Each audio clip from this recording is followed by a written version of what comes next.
What up, Stich? How you doing? I'm good. How are you? I'm good, I'm good. It's Mhm. already 6 p.m. here. What time is it in LA? It's 9 a.m. So I just got out of the shower, and about to start my day. All right, sweet. So, how long have you been in LA? You just Yeah, I've just been here for a week now. I arrived last Monday last week. okay.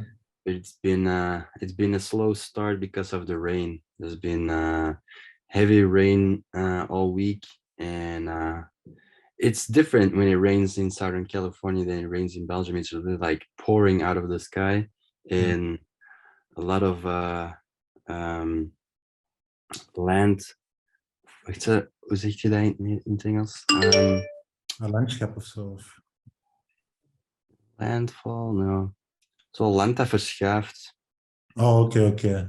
Anyway, Yeah, um, there's been some problems due to the heavy rain. all right. But I'm preparing the exhibition while I'm here, working on some new stuff as well, and I'm trying to keep me busy while I'm not shooting during the rain. So today I'm gonna go meet up with a guy. His company is called Parqueros, Okay. and they do all the custom lowrider car club plaques. So they do the design, they engrave it, they chrome it, they plate it in gold, whatever you like. So and they have different types of output, so they can make the plaques, they can make like small keychains, Mhm. earrings. They can do whatever you want with your custom car club plaque. So I'm about to see him after this call Dope. to uh to discuss a custom plaque for my project. All right, sounds cool. Sounds cool. Mhm. Maybe just to give a little bit of context, we just had this Zoom meeting. But what is the Zoom meeting about, and who is Stich De Block? So I think the listeners and people watching this video, or that will be watching the video, maybe want to have a little bit more information about who Stich is. So if you can just, Mhm. present yourself a little bit, and then we can get back to what you are doing in LA. Yeah. So I'm a photographer from Antwerp, Belgium, and I both work in Belgium or Europe in general, and I have a long-term project in Los Angeles where I go back and forth for since 2018. I've been working on a lowrider documentary about lowrider culture in Los Angeles and the social positive aspect to it, and all its creativity in all its different aspects. So it's both film or video and photography. Just released my first book with Hopper and Fuchs. They published it with Bruno. It's called Back to Back, From Backyard to Boulevard. Yeah. And it really is about people from different cultures, different backgrounds, different communities coming together under one banner due to a shared passion and love for lowriding. And lowriding is American old timers from Chevrolet, Cadillac, Buick, those type of brands.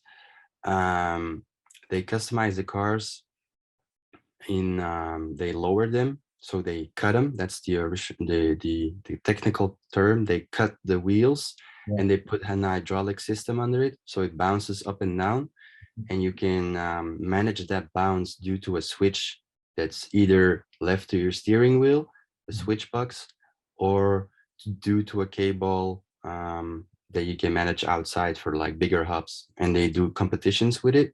So clubs against clubs or solo riders against clubs, but mostly in club form. And it's like any other sports that you know, or the dynamics behind it. You can go from a street level, like playing basketball on a street court. You can also play basketball in the NBA. That's the same thing with lowriding. You can do it in arenas. You can do it on street level. Um, and I'm capturing that dynamic, or trying to capture that dynamic, the positive aspect to it, and also what I just said, the creativity, because Yeah, there's so much layering and creativity going on in this world. That's really fascinating to me. cool. Thanks for sharing. I think also people want to know what inspired you to specifically focus on the lowrider culture. Yes. So Just not to cut you off, but especially you coming from Belgium, what's your relationship and what is the inspiration? yes, it's a good question because it's a bit odd being so many miles apart and being an outsider entering that world.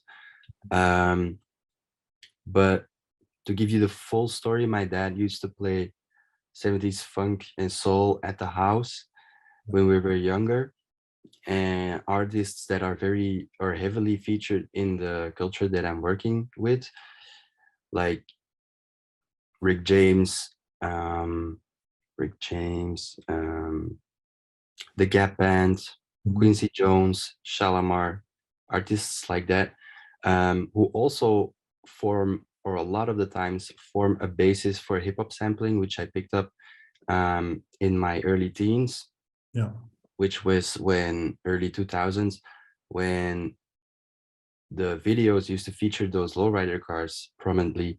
And I always kept it with me. And next to that, I'm also a very big admirer of um, LA culture or West Coast culture in general. What from watching movies like Heat, for example, um, movies like Boys in the Hood, from interiors to how the city is structured, parking lots, like the whole vibe that came with it, and also the cars and the music and the people and how people dress is a very important factor to that. Fast forwarding to 2018, where I got to LA for a second time, mhm. I wanted to spend a little bit more time in the city, so I booked my return flight a month later to see what I could do or how to get inspired by it, because I was so blown away the first time that I got there, Yeah, which was 6 months prior to that. And I got in touch with a guy on YouTube who documents these lowrider events on Sunday. The local event is called Sunday Fun Day, because they put all the bullshit to the side and really have come together, and they really come together with friends and family to enjoy their cars on the boulevard. And he documents those events with his GoPro, nothing fancy or vlogish or anything like that, just registering what he's come across. So for me, it was really interesting to see, like, oh, it looks like that. I really want to join him. So I shot him a text through YouTube and we got in touch. I sent him a text again when I got in town. And then he sent me a text back like, "Ah, too bad, man, but I can't because I have a family stuff that I can come under out of. So I really have to do this. But um, I know you really want to go, and there's a nice meeting going on today. So here's the address. Go by yourself, and you'll see." So I drove to the intersection that he gave me, which was Rosecrans and South Broadway, okay. which was a very popular spot back then.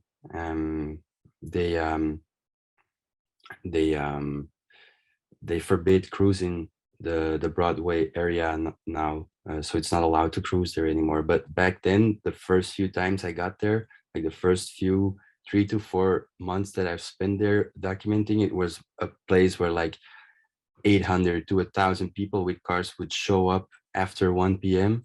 Crazy. and they would only go home when the police would shut it down. So it's an industrial site, so you don't like bother any other people, and people from all these different cultures and backgrounds come together to have fun with their lowriders and in with family and friends. That's the beauty about that culture, just that So putting the bullshit sorry, just aside. to finish my reason behind it. Coming to that boulevard, my first time, one of the first cars that passed me was a car that was playing a song by the Gap Band. The song is called Outstanding. Hmm, And it's a song that I always carry with me through the music that my dad used to play in the house. So it was like with all my inspiration sources or all my interests that I gathered through my early teens and my childhood, whatever, came together in one physical place. And that was for me something very liberating. And also because no one knew of the project, I didn't even know what it was going to be, but I was like, I'm going to like slowly take it step by step and see where it comes, because there's no one waiting for it, and there's no one demanding like I have to deliver something. So it was like very Organic. yeah, it was a very organic process um that I took heads on. Yeah. Thanks, man. I mean, back to just your opening in Antwerp last year, which was awesome. Congratulations on that. Thank Uh, you. we had a conversation, I think, a few weeks after, and when you told me like the whole story, I was like, you know, having that moment is like everything coming full circle, you know? And, Yes. it's just the same with me being inspired by hip hop. That's like one of my biggest inspiration. And when I curate this exhibition with Please Add Color, I always like refer to my favorite music, my favorite song, my favorite album. And then I just try to like dissect it, you know, whatever the message was, and then Mhm. put it into a different art form, you know, but just collaborating with people or artists, creatives in different disciplines, and then try and bring them together and have that aha moment where, you know, it can be a smell, or it can be a painting or a photography or a movie or something that is just gonna, you know, give you the aha moment and just like Mhm. to the good times, or maybe something bad, but you know, you just try to give as much so everyone can relate in some way. Yeah. And when I saw your work, well, first off, I saw like the exhibition thing. I was like, damn, this is really amazing. I'm just gonna reach out and see if you would be interested in participating in our exhibition, which we actually been working on for a year, but the list was still ongoing because I try to leave it as open as possible, and sometimes try and include artists towards the project, because I feel like sometimes an exhibition or artwork can tell something about a specific time. And yeah, I try to include all of it in one exhibition. So this is a show at the Single, and I call the exhibition Odds Against Tomorrow. And the reason why I picked that title is because I was watching a documentary about Is It Black Enough? You know? And they were Okay. basically discussing the impact of Black art and culture, and the impact that it had in culture, whether it's through music or movies or literature, all those type of things. And it would just like discuss things and how things evolved, you know, starting in like 1920s or the 1950s, you know, up until now. So when I came across it, I think it was a movie. Well, it's the movie Odds Against Tomorrow, featured Henry Belafonte. It's a Black actor. Really interesting movie. But it's like a movie that discusses the times in which they were. And the reason why Henry Belafonte went on to make that movie is because they wouldn't, like, he had a movie before where he was actually singing, but then they wouldn't use his voice in the movie, you know. They would always kind of like find ways to get from different cultures and then appropriate it in some way, and then just, you know, run with it. So I found the title really interesting, and just what the movie was about. And I felt like, okay, there's like so many things going on in the world. There's always odds. So now it's a new year, 2023. We passed COVID a few years ago. It was kind of tough. And now it's like, okay, what's next, you know? And how can we build or evolve from whatever that happened to a better place? So that's the reason why I chose that title, Arts Against Tomorrow. And yeah, I would like to know a little bit more about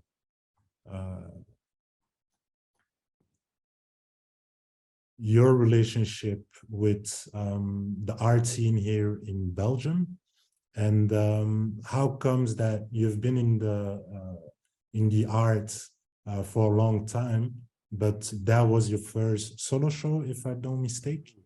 Mhm. How is that about? Was it like, can you tell me a little bit more about that? So I've never, how should I sentence this? So my practice is commercial photographer, Mhm. and I do also all different types of photography with a main focus on fashion photography, always with a deep focus on heritage or culture, wherever I can implicate it. And then I've been working on so many different projects at the same time, but I never wanted to show anything before I wanted to show the back-to-back project, because I felt so connected to it, and it was the first project that I was the deepest involved in. Mhm. So for me, building upon that body of work, of course, there were like sidetracks of different smaller projects that I'm working on, and I'm still working on right now. I always said to myself, whatever whatever you're going to publish, it has to be very strong, because all the other works that you publish afterwards is going to be put in that context. Like, how does it relate to the previous one, and is it a buildup or is it a setback? Yeah. How does it relate to the other oeuvre of his work? And because I was so determined about this, that I didn't even care about how successful it was going to be, or how, I was just so involved that I liked it so much that I just wanted to show it. For me, the most important part was just like, get this out and don't have a financial uh financial stuff. Expectation. Yeah, no, not a financial like suffering to it, because it costs a lot of money to show it if you're showing independently, which I did. Yeah. So I just wanted to keep all my work for me, because I have so much in my archive from the last 5 years that I've been going here. I've been going.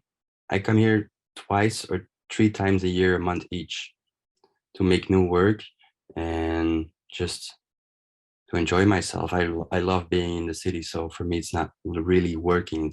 Yeah, It's yeah, more of where I set my mind free while I'm documenting what I love. So that's why I've never been in a group show before, or send out submissions before. I just wanted to keep it very close to myself, and publish it when it was time. It was supposed to be published or put out in 2020, but yeah, due to all that pandemic issue, it was postponed to a date further notice. But at the beginning of this year, I was like, fuck it, it has to be this year. I yeah. can't wait any longer. And I was losing touch with the project, because I've been inside for so long. So as soon as I got the chance to go back when the travel ban was released, Yeah, yeah. I immediately booked my ticket and went back and started building on the exhibition. Sweet.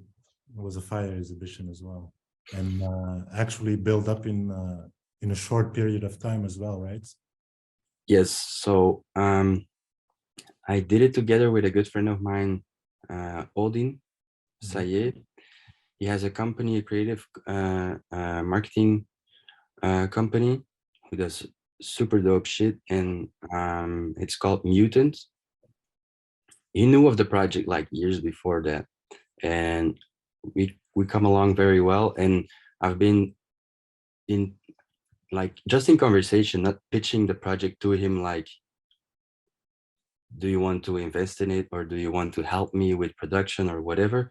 Yeah. Just like saying what I was about, what I'm in, what process that I was, that I'm visiting spaces, whatever. And he authentically asked if you want to do it together. And for me, it was something to think about. But initially, like eventually, like a few weeks after, I was like, okay, let's do it. Mhm. Because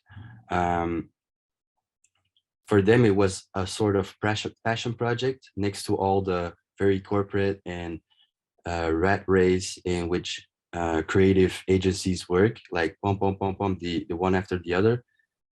Nonetheless, it was a lot of work because we started from nothing. We found a space in Antwerp on the New South, which was a blanco space. So we did the floors there together. Electricity. My girlfriend did the lights. So it was an intense but beautiful process to see everything really come to life, from really from nothing to something. Yeah. And we named the gallery space Mutant Gallery because it's logical, or or it makes sense for people that it's a gallery when there's something going on there, you know. But it wasn't really a gallery in the official sense of the word. They want to do like pop-up stuff with other artists that fit their Identity in some way. yeah Philosophy. yeah all, but it doesn't have to be photography or whatever. Yeah. It can be something very different. So yeah, we've been looking for a space for like 3 to 4 months, and then a month before the opening, 3 days before everything would go into print, communication, stuff like that, our space in Brussels got cancelled due to a communication issue, whatever. Doesn't matter right now, because I think it was supposed to happen that way, because of our place in Brussels got cancelled. We found this place in Antwerp, and I could do a home match, which for me was very like a peace of mind. So I had it, so I could do everything closer at home, because it was such a new thing for me. I had to make all these rookie mistakes at home, which was like a safe zone, you know. Yeah, it makes sense. Yeah. All right. So yeah, you wanted to say something, or? No, and then we had the opening on the 20th of October, which was super over. Oh, sorry. To close my email for a second. Sorry about that. So we had the opening, which was a blast. I could have not wished or anticipated how many people showed up. We had 600 to 700 people show up.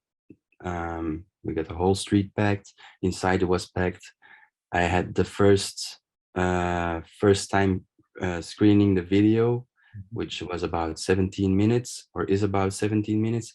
And I didn't thought everybody would go just sit down on the floor and watch the entire video in full in one take. So that was overwhelming and pleasing in a way as well, because it's a new chapter that you enter, and you present it to a public, compared to being with me, myself, and I with the work for 4 years and just watching it on my screen, to presenting it in real life, which was a special moment. All right. And are you happy with all the feedback you got and all those type of things? I'm very happy to have this conversation with people. I just love to talk about the work, the culture, all its creativity, and to see how people also react to it and have a connection to it in their own way. Yeah. That's for me the most rewarding, to be honest. Yeah, it was really nice because it really felt like I was there, obviously, on the opening. And I really felt like I went to the States, but I only went to like New York and and Canada and all those things, but I never went to LA, for example, right? But in New York, you also have those lowriders and stuff, but I never saw like a car show. But entering the space, the exhibition that you did, it kind of felt like you brought, you know, LA to Antwerp in some way through the lowrider thing. So it really felt nice. Not just the work, but also the space really match. It really matched also like the metallic frames around the photographies that you had and all those things.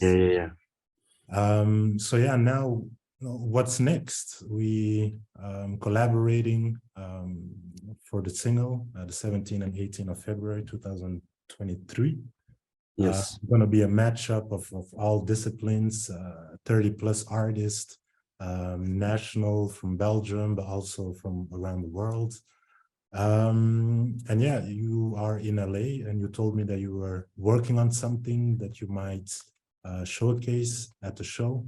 Can you tell us maybe a little bit about it, or is it still in process? It's no secret. I'm obviously here to continue or follow up on the project. Now it has the physical book, and so I'm handing out the book to the people I'm the closest with and that I've been working on or with on this project.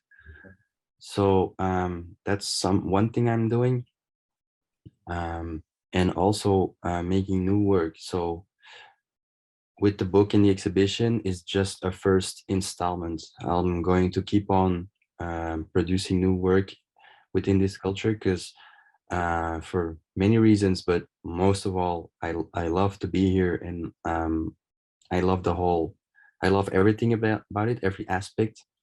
So next to that, I think it's very interesting to see within 15 to 20 years, those oldest cars from the 40s are going to be 100 years old. How does that reflect or interact in a world where everything has to be with renewed energy, or cars being fully electric or electrical build?